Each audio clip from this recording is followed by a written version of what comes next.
My name is Aaliyah Kissick. I am an entrepreneur and financial literacy advocate focused on empowering consumers with the ability to make choices in purchasing decisions and career. Wow, that is incredible. Kind of a big, important thing in somebody's life, right? I'd like to know, what is the importance of financial literacy? Wonderful. Financial literacy essentially empowers individuals to make decisions. Financial decisions are decisions about everything. And so when you gain your financial literacy, you gain the ability to take control of your future. Yeah, I love that. And why do you think that it is important for people to know about financial literacy? Like, what kind of doors could that open for somebody? Absolutely. The importance of knowing about financial literacy. As of right now, 33% of the world population and about 42% of the US population are currently tested at financially literate, which means if you look at the inverse, about 66% of the world worldwide are essentially financially literate. And so if you look at having a global economy that puts two-thirds of the world at a disadvantage, making optimal financial decisions. I'd like to know your backstory. Like, how did you get started? I also know that you were Miss Chicago. I was Miss Illinois. Oh, I'm sorry, Miss Miss Illinois. Illinois, United States, 2023. Gotcha. Correct me, girl. I'm so sorry. And I would like for you to give me a backstory about yourself and how you got into your industry. Wonderful. So I started my first business when I was 17. That was in part because I was in the talent industry starting at 11. I worked as a model and an actress. I had to get a work permit when I was 11, and everyone at my school was a little concerned about child labor, but we explained everything was okay. But I started working at a very young age, and I was exposed to the talent industry. I had modeled clothing for a while, and a big driver behind that, I loved fashion, and I realized that I could get more value out of my work if I did it all myself. Yeah. So I could take the photos, I could model the photos, I could edit them, get them online. And it was a really fun summer break project that I had between the ages of 16 and 17 starting. Wow. Yeah, you got your early start, girl. How do you feel about that? Like starting so early? I don't really think much about it. Wow. I think that most people could if they were given the right resources, the right connections, and the right circumstances. So Okay. I don't think that I'm special in that sense. I think everyone could. Okay. What do you believe led to your success as an entrepreneur at a young age? I think that success as an entrepreneur in general is a very delicate dance between tenacity and flexibility. Mm. So you have to be in a position where you don't want to give up, but also know when you fight or lose the battle to win the war. So I can give a couple of examples. I was 20 when the COVID-19 pandemic had hit, and I had two brick and mortar locations at the time. I had just invested quite a bit of money into a grand opening. My grand opening was January 1st, 2020, and then my second location and first location had to close down March 17th, 2020. Oh my goodness. Yes, Yeah. so I was put into a position where I had to figure out what do I need to do in order to prolong the longevity of the boutique. And I also had multiple goals as well. I used the time during the pandemic to enlist. So I joined the Illinois Army National Guard during that time. Wow. Yes, so it was heartbreaking to close my brick and mortar stores, but I saw it as an opportunity to serve my country, to improve my education, because at the same time as serving in the National Guard, I completed my undergraduate degree, and I also run my boutique online. Wow. And how do you balance everything? And how do you set boundaries for yourself? Talk to me a little bit about that. Yeah, I'm actually I'm going through my girl moss area, as they Girl say. boss. Yes, Okay. yeah. So I work only when I have to. I read the 4-hour work week back when I was 20, and it changed my life. So obviously, as an enlisted soldier, even in the National Guard, you don't necessarily get to do 4-hour work weeks, right? Because you still have to keep your physical fitness, you have to maintain readiness. But in other aspects of my life, including school, including the boutique, I am very productive in the way that I manage my time. Yeah. And I make sure that when I do allocate time, it's 100% deep work. Wow. Yeah. And again, with like the boundaries, what kind of things you like to do to, like, I guess, reset yourself? Because mental health is so important. I'd like to know, like, what are some of the things that you do to, like, I guess, take time for yourself and reset?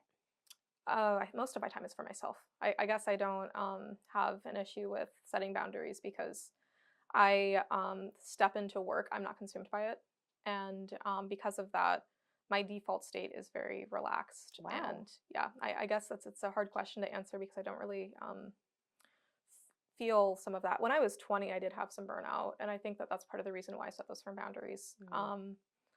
When I was 20, I was working. I went to college full time. So I was at college from 8 a.m. to 12 p.m. I would open my boutique from 12 to 8. Yeah. But I was managing two locations. So I'd be going back and forth between two locations. Hmm. That was not sustainable. I could not do that. And so moving the boutique online was in part because of these circumstances with the COVID pandemic and wanting to reach all of my goals at the Yeah. youngest age possible, Hmm. but also as a way to maintain flexibility. Yeah. So sometimes I work at 2 o'clock in the morning. Like it's fine because I can. How has obtaining higher education in business affected your career trajectory? It has opened so many doors for me. Like I mentioned, I started going to school full time when I was 19. I went part time at community college when I was 18. Oh, yeah. I had some pretty good scholarships. I got a full ride after I was 19. And so I thought it was too much of an opportunity cost to pass that up. So I did get my associate's and bachelor's degree. My associate's degree is in business. My bachelor's degree is in agricultural and consumer economics with a focus in financial Oh planning. my goodness. And so I got to work in ag, which was great. I grew up in the country, a town of 2,000 people. Consumer economics, what led to my passion in financial literacy, and then also that financial planning. So not only did I become a better business owner, but I became better with managing my own personal finances, and I can help other people do that too. Absolutely. In terms of how I see my leadership growth and career trajectory, right now, despite the fact that I've moved across the country with my new husband, I am still in school. I'm currently a graduate student at Geese College of Business, Wow. and getting to be around all of these people, even if it's virtually, it's still opened so many horizons. There's a wide group of people in the program. It's an international program. And so, looking at a global economy, it's allowed me to make my small business position to be marketed globally. Beautiful. Where do you see yourself in the next 5 years? It sounds like you're already like so busy and accomplishing so much. I Like, have what's no next? idea. I have no idea. No, every single time I've tried to make those 5 year plans, they always go so much differently than I anticipate. And so my big thing is I'm just going to prioritize that flexibility and growth at the same time that dance, that game, Yeah. and see where life takes me because there's so many directions it could go. Yeah. All right. I like that answer. And then, as far as marketing goes for yourself and your brand and your business, what are you doing to get your name out there? Is it more word of mouth? Are you an avid social media user? Talk to me a little bit about that. Absolutely. So for AK Boutique, I was holding a sign on the side of the road. I did that for a few days until someone came actually in my little garage sale operation and bought a shirt. So the Saturday Evening Post covered that story, so that's a really good one. I don't want to necessarily talk about that in detail. Okay. Now I have multiple different channels that I have to market. So there's AK Boutique, which is the clothing store. The Financial Literacy Diaries is the financial education initiative. Then I also work as a freelance model and actress, as well as being signed to an agency. So not only do we have to market the two businesses, we also have to market the services in public speaking, acting, modeling, and all of that. Because there's such a wide array of services and products, I love traditional media. Yeah. In the last year, I have had interviews with Business Insider, Forbes, Yahoo Finance, and it's been a very valuable asset. Yeah. It's really helped with some of the website views and boosting search engine optimization. And one thing that I really think helped me is I started with local media. So I reached out to all of my local newspapers, even the ones that were like 2,000 people, a town of 2,000 people. I reached out to them. I saw if I could run a story. And from there, I was able to build and establish that credibility. Wow. I love that you're such a go-getter. Like, you're like, I'm gonna make this happen. Like, work. I love it. That's like the hustle that everyone should have, like, when they're doing their stuff. I just love it. And then I would like to ask you, what have been some of the challenges for you as far as running your boutique, um, giving people financial literacy and power? What have been some challenges that you would like to share with other entrepreneurs? Absolutely. Challenges with entrepreneurs, I definitely think the burnout was a big part. Luckily, I'm 4 years detached from it. I live a very calm, peaceful life now. It did wreck my life for a little bit. It made it so difficult to do anything. I literally saw basic training as kind of a vacation away from my life, and that's not normal. So I definitely think that managing that burnout, you should be definitely working to live rather than living to work and prioritizing your own family. It doesn't even necessarily have to be yourself. I'm a very like giver. I give a lot. I do a lot of free services. I provide a lot of resources to people. Yeah. But it's all about just giving your time generously in a way that makes you light up, Yeah. as opposed to scheduling out your time in a way that you are tired and stressed because it's going to cycle. Yeah, absolutely. And then for your boutique, do you have any employees currently, or is it just you? Not currently. No, I Okay. moved across the country back in August, and so Okay. Yeah, you're still like working yep, on that. yep. So one of the things that I can confidently say is Lean Six Sigma changed my life. I don't have any belts or anything, but when I was going through training, I met a couple of women who did, and they were able to teach me when we had a little bit of free time. I was able to change the way that I worked to the point where I could replace my 3 employees, which I love having employees. I love stimulating the economy. It was really empowering, though, to be able to take that into my own hands and say, Yeah. yeah, I can do that, I can do that, and I can do that. Yeah. Absolutely. And then what have been some challenges that some of your clients that you've seen when it comes to having knowledge in financial literacy? What have you helped them with, and what are some of the issues that they come to you with? Absolutely. So the financial literacy diaries is more of an education initiative. So I don't have clients in the traditional sense. Mm, It's a curriculum based program, and so it's not that I have like one-on-one coaching. I wanted to clarify that. But something that I've seen in general during my time as Miss Illinois United States, I visited multiple classrooms across the state of Illinois, and I spoke with the teachers who did not necessarily feel comfortable talking about money with kids because they didn't know if they were really grasping it themselves, right? And so I think the biggest challenge that we have to overcome now is mandatory financial literacy. My ultimate goal is for people like me, financial literacy advocates, to not be needed because there are enough resources provided at the public education level. And I think the challenge right now, in order to reach that goal, is to raise awareness about it because in the US specifically, 42% of people are not financial or are financially literate. So that means that over 50% are not. Therefore, if over half the population aren't financially literate, they may not even know what they don't know. hmm We also live in the age of information and things have moved so quickly. I was born after credit cards started to become popular, but people who are, 35 or older, they literally saw credit cards go from only being a rich person or business owner thing to now everyone has like 5 store cards and 3 regular credit cards. It's a big change. And so that means that our parents are not able to educate children in a way that they're set up for the world that they're coming into. Yeah, that is such a great way to look at it. I never thought of it in that sense. And it is true. All of that has changed where it's like, oh, having a credit card is just like getting a purse online. And it's like, no, that's like your credit And even score. getting a purse online would have been considered absurd. Back Yes. in back in the 90s, the people who were venturing on eBay to pick up a purse, they were the ones everyone's like, "What are you doing? You're going to get scammed." This was back when PayPal was brand new. Oh, yes. It's crazy to think Right? about. We've come such a long way. What do you think we could be doing differently, I guess, in our nation, in the United States, to educate people? Like, do you think they should be added into Yes, schools? I do believe that it should be added to the school curriculum. A little bit under 50% of schools currently require it, and a little bit over 50% provide opportunities to learn about it in school. Yeah. It shouldn't be an elective because some people have been arguing with me, well, yeah, I learned how to write a check in school. I asked them, what class did you learn it? It's Business 101. You should not have to choose to study business in order to learn how to write a check. Yeah. I have a very personal story related to this. When I was 17, I got my first commercial property.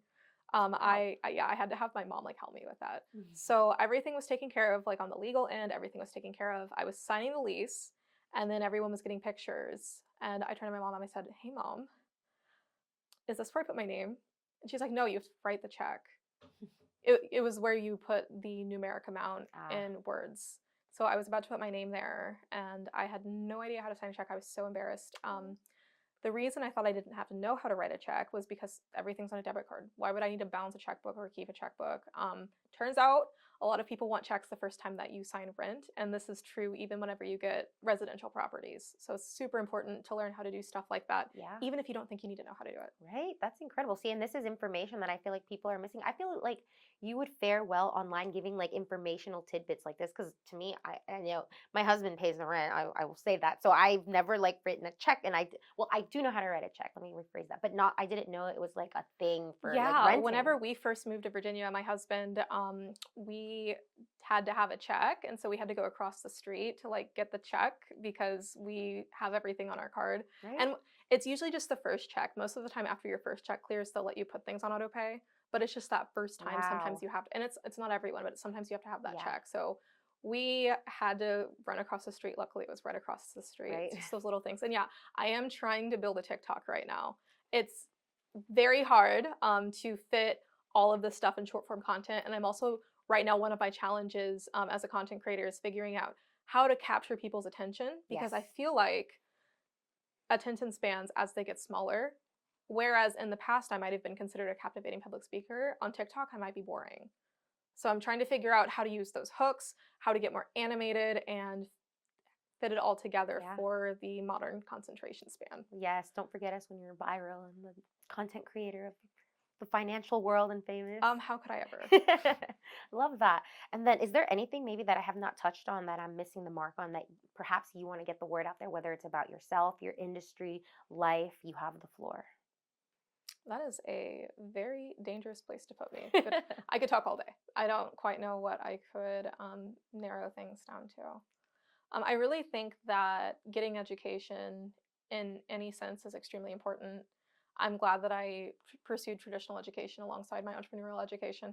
That said, if you are currently a student and you want to learn how to be an entrepreneur, I recommend doing that during college. There's so many resources. If I could go back and quantify every resource that I utilized between the entrepreneurial accelerators and some of the mentor and coaching, it would have been hundreds of thousands of dollars just in entrepreneurial resources Yeah. on top of tuition and everything. So I highly recommend becoming an entrepreneur.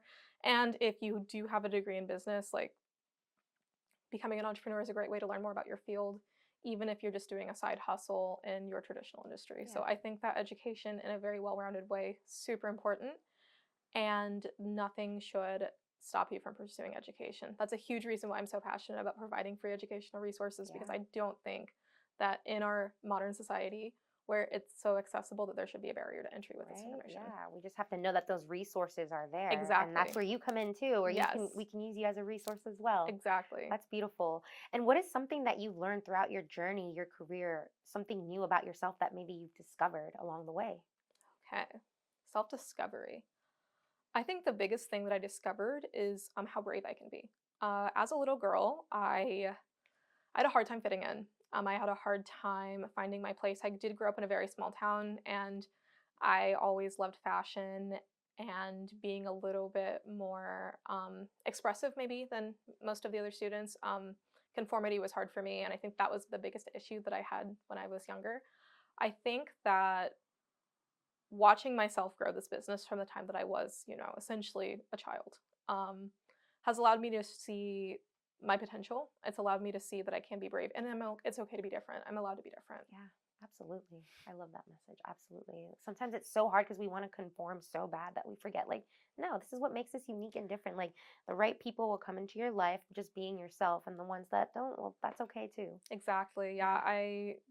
The boutique became such a fun project, and I continued it beyond just like my summer break, entertain myself thing because I realized that it gave some of the women in my community a place to go be. I had people just come in and talk to me all day. Aw. I was friends with all of the local elderly ladies, and Oh, I had a few church groups come into my store. We had a lot of fun. It was all about being expressive and being yourself and having a good time. yeah, I love that. And then, oh, I just had this really. Oh yeah, what I wanted to ask you about your boutique was like, do you design the clothes? Do you pick the fabric? Talk to me a little bit about No, that. it is resale. So it's all about curation. Okay, gotcha. Yes, yeah, all about curation and affordable price points. So I'm not a brand snob. I'm a person, I think that anyone can look good on a budget. I curate based off of personal style. Hmm. Therefore, if I would wear it, it's in the store. So it doesn't matter if it's a $5 shirt or if it's a 500,000, not 500,000, but $500 piece. a 500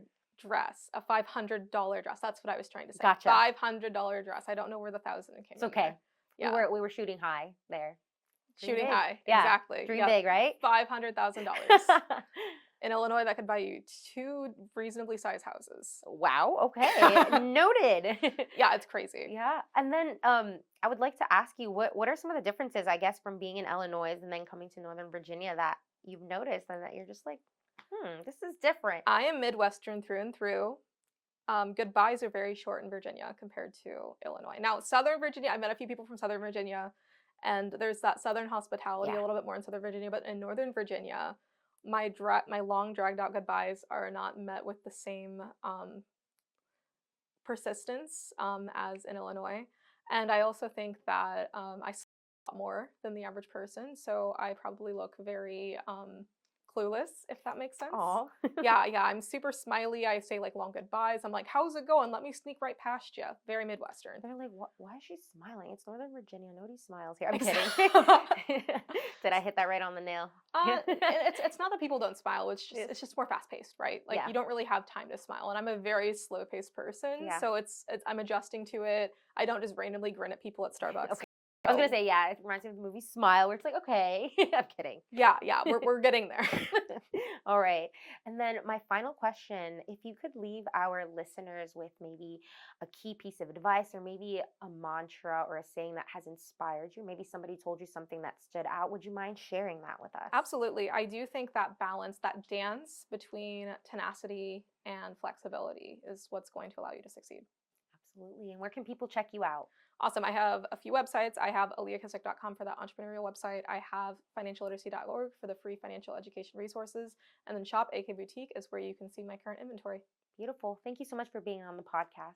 Thank you. Absolutely.